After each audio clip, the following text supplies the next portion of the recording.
ఇప్పుడు సిలువెక్కి ప్రాణం అర్పించడం తేలిక, అర్పించాడు అని చెప్పడం తేలిక. మీరు సిలువనెక్కడం కష్టమా, సిలువనెక్కడయ్యా అని చెప్పడం కష్టమా? ఎక్కడమే దేవుడు మనకేం అప్పు చెప్పాడు? నేను ఎక్కాను మీరు చెప్పండి అన్నాడు. అందుకే ఆయన కాడి తేలిక. ఆయన కాడి, మన కాడి సిలువనెక్కటం. మన కాడి ఆయన ఎత్తుకుని సిలువను ఆయన ఎక్కి మనకు ఒక కాడి ఇచ్చాడు. ఆయన కాడి సులువైంది. ఏంటంటే సువార్త చెప్పటమే, దేవుని రాజ్య వ్యాప్తి చేయటమే. ప్రాణం ఆయన పెట్టాడు, రక్తం ఆయన చిందించాడు. నువ్వు అది చెప్పు నోరు తెరిసి. నీ కొరకు నా కొరకు ప్రాణం పెట్టాడయ్యా, దేవుడు లోకమును ఎంతో ప్రేమించాడు అని ఆయన గురించి చెప్పు. తేలిక, ఇది చెప్పు.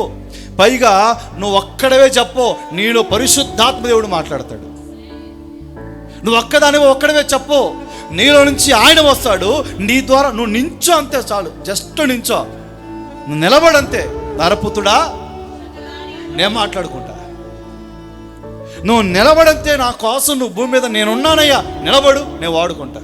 అరే మాట్లాడేది ఆయనే, తలంపులు ఇచ్చేది ఆయనే, తెగింపిచ్చేది ఆయనే, ధైర్యం ఇచ్చేది ఆయనే. నువ్వేం చేయాలా? జస్ట్ నిలబడు, మాటకు లోబడి ఎలా మన చోటుకి వెళ్ళి చాలంతే. ఆయన మాట్లాడుకుంటా. ఇది కష్టమా?